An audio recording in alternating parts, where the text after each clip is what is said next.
Chief Simon. Thank you, Madam Mayor.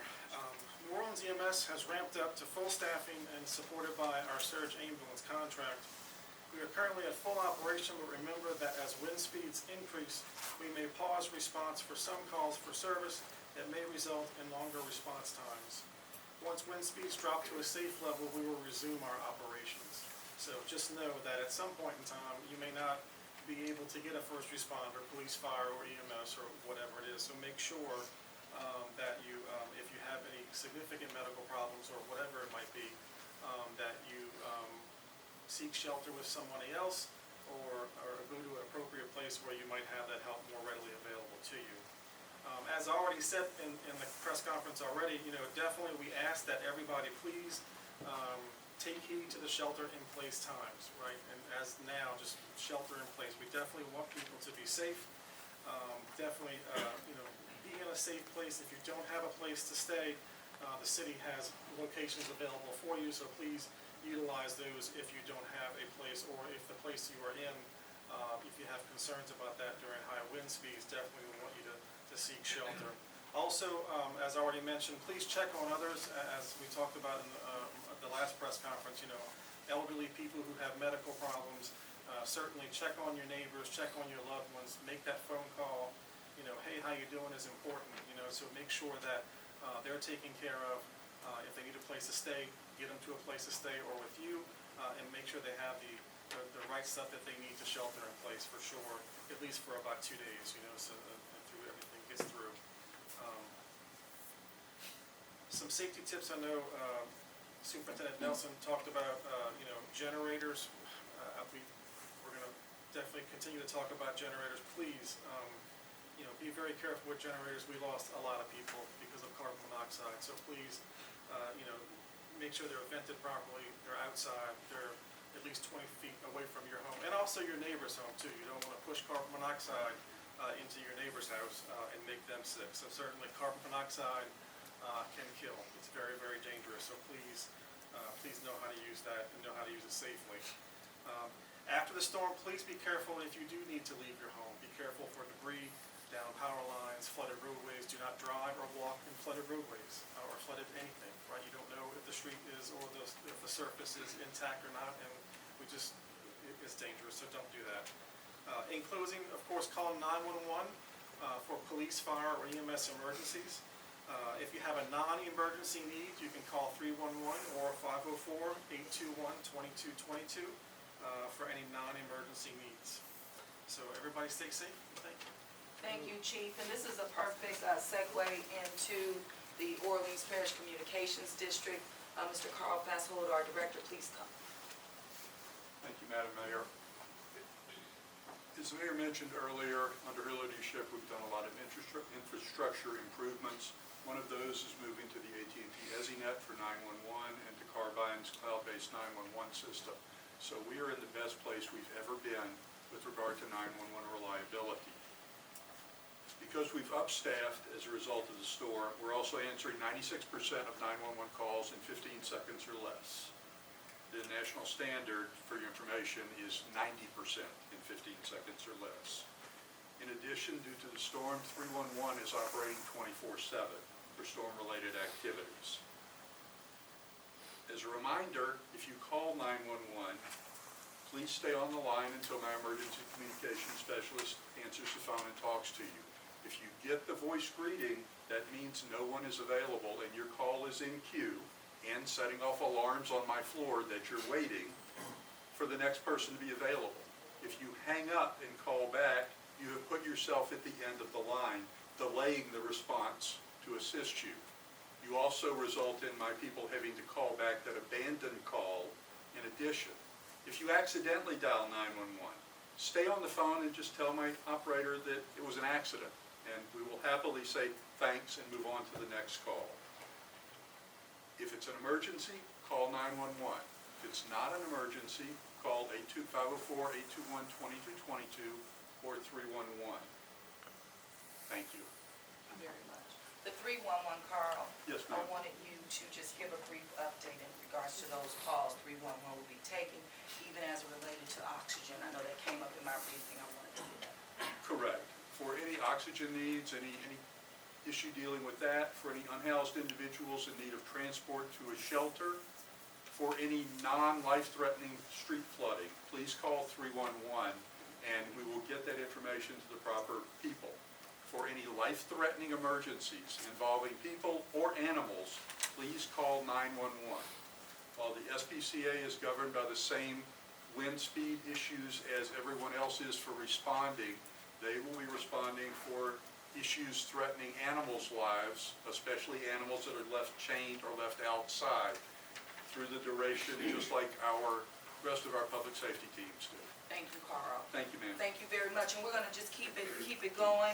Sheriff Hudson, please come forward, and after Sheriff Hudson, we will transition into DPW Sewage and Water Board. Thank you, Madam Mayor.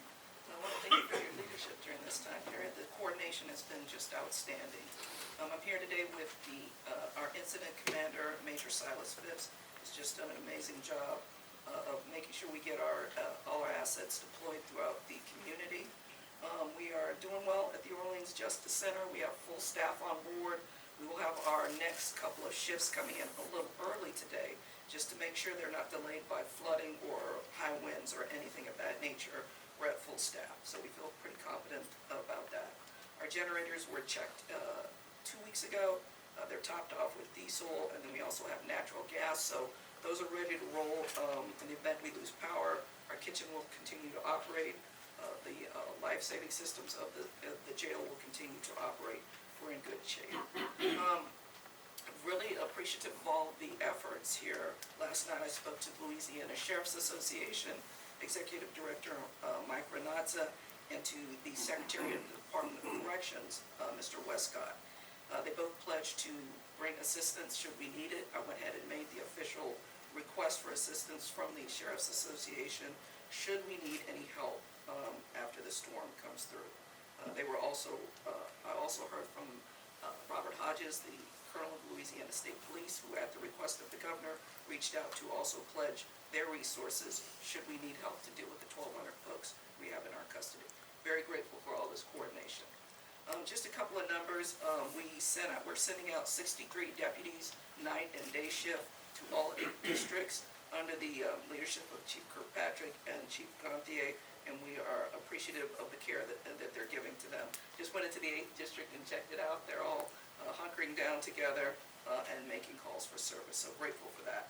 We do want to just, a serious note, just make sure we get these numbers out about crime victims assistance during the storm. People are locked down. We need to know that they can reach 911 and get help, but they can also get resources through our office to get them to safe places. That number is 504-827-6754 and 504-202-9229. And we'll share that with you, but it's on our social media and on our website. Just want to again, thank all the boots on the ground, whether it's deputies. We're going to have deputies, sergeants, lieutenants out there. All hands are on deck, and I know that all of your organizations are doing that too. So a big thank you to all of those who are doing this work. Thank you, Mayor. Thank you very much. I'm going to ask Rick Hathaway to come forward. After Rick, we're going to hear from our Director of the Sewage and Water Board, and then we'll go into energy. Come on up, Rick. Thank you so much. Thank you, Madam Mayor. Our DPW crews are out today cleaning catch basins, removing debris, and flushing drain lines. We'll continue to do that as long as the weather allows. Tomorrow, after the event, we will assess DPW facilities, including street lights, traffic signals, and traffic signage. And of course, we'll continue cleaning catch basins and flushing drain lines. We ask and remind all citizens to please call 311 to report any damaged DPW facilities. That information will be passed on to us and we'll be able to resolve the issues. Thank you. Thank you, Rick, very much. So I'll ask Mr. Ghazan Corbin to come forward. Thank you. Thank you, Mayor. Good afternoon, everybody. The Sewage and Water Board is in emergency response mode. We've activated all our emergency response protocols and we are ready. I'd like to share with you a couple statistics relative to our pumping and power. We have 90 of the 99 pumps are operational and ready to be used. There was a little confusion this morning in the media relative to two of the pumps that are not operational, is specific to DPS 17. That is really a dry weather station, and not having those two pumps really have no impact on our ability to manage the rain event that's coming our way. So it really is insignificant, and clarify that and remove that confusion. So in reality, we have 97 drainage pumps, yes, and then 90 of those 97 are available. We are carrying 70 megawatts of power. That's as many megawatts as we all can hope for facing a storm, and that's due to the fact that all of our equipment are activated, operational, and ready to be used. So we have lots of redundancy to manage any peak demand that typically is about 40 to 40 megawatts of power. While everybody is focused on obviously flooding and drainage, we have two other key responsibilities that we provide to the city: is drinking water, and as well as wastewater collection and treatment. And obviously we're doing everything we can to keep those services uninterrupted during and after the storm. We continue to do our best to coordinate with key partners as Entergy, DPW, of course, and others. And just lastly, word of caution and just realistic expectations, like Colin said earlier, there will be a time where a storm is going to overwhelm our system. No matter how ready we are and how much pumping we can do, there will be time where there will be some flooding, and our mission will then shift from keeping the city dry to pumping the city as fast as we can. Thank you. Thank you so much, Ghassan. And we'll keep it going. Ms. Deanna Rodriguez, representing Entergy New Orleans. Thank you. Thank you, Mayor. Thank you all for being here. It's important to get all of this information out. I'm going to talk about three things. I'm going to tell you what we've done so far in prepping for the storm, then what to expect, and then back to safety. So what we've done so far, we've augmented our team statewide with an additional 2,000 line workers and 400 damage assessors. We've also added 1,000 vegetation crews, the teams that could away the dangerous limbs that could impact our lines. Note that it has been raining a lot lately, so we're more concerned right now of trees falling with saturated ground and falling into one of our lines. Yesterday, crews patrolled 48 line miles and performed vegetation mitigation work at 109 sites, trimming hot spots to avoid what I just mentioned, avoid further damage and outages during the storm. We prepare for this all year long, so we want to make sure you also know what to expect. If outages should occur, please note that our crews cannot go up in bucket trucks, much like the safety of others, unless the winds are below 30 miles per hour. So we will get out there as soon as we possibly can. As you drive around the city, which of course you shouldn't be driving around after a little bit, but you will see a bunch of crews that have already been pre-stationed here. So of note, I was mentioning to Walt that we have 1,350 beds at 3 hotels here, and I think there's another few thousand that are coming to, or a few hundred that are coming tomorrow. So you will see people out there. They can't get out until it's safe to get out there. So sometimes we'll see trucks and people will get anxious because they're stationed there. They're having to wait till it's safe and to receive orders to go out. So safety counts for all of you and for all of our crews as well. We urge everyone to stay safe, and if you have not already downloaded our app on your cell phone, please do. That's the best way to report an outage or check on your home if you're away from home and you want to make sure you have power back on. And you can also visit our storm center at entergynewsroom.com/storm center. And we encourage everyone to stay safe. Again, thank you to all our partners. We're here to work with you and the council and everyone we can. Oh, I took yours. Sorry. Thank you so much. Thank you so much. And we're going to keep it going. I do want to hear from the Regional Transit Authority, RTA, Ms. Lana Hankins, please. Thank you so much. Good morning, all. We stand ready to assist the city. Our teams have secured all 3 ferry boats. They're in the Harvey Canal. We will begin suspending streetcar service started at noon today, and the remainder of our service by 3 today will begin the process of suspending service. Our ride line remains open. That number is 504-248-390. After the storm, I want to remind everyone to remove their cars as quickly from the neutral ground, and please do not put your debris on the neutral grounds so that we can resume service on the streetcar and Canal Street as quickly as possible. And then last but not least, I want to thank all of the team at the RTA for supporting the city. Our operations and maintenance teams have been out doing what our book says we should do as it relates to this plan, and we are excited to be here to serve the city. Thank you so much, Lorna. And I will ask now for our hospitality partner representing our industry, Walt Leger III, come forward, New Orleans and Company. Thank you, Mayor. We're incredibly grateful for your leadership and for the leadership of your office, as well as the offices of all of our city council members. We currently have about 17,000 visitors in town who are here for about 25 different meetings. And so to you, I would just, and we welcome you to the city, where it's unfortunate that you're here during this time period, but I hope that you will heed the advice that's been provided by all the leaders that you've heard from already. Mostly the best thing for you to do is for you to remain in your accommodations for the rest of the day and through the morning tomorrow until you receive the all clear sign. We are grateful for the businesses, especially our hotel partners who are housing these visitors and caring for them while they're in your care. Grateful for the staff and the working people, and as was referenced by Energy, we're grateful to have thousands of other visitors to our city who are here to help in a time of need. Our team is fully activated, speaking with meeting planners and with our hotel partners to ensure that our visitors and their meetings can continue to go forward once we get past this.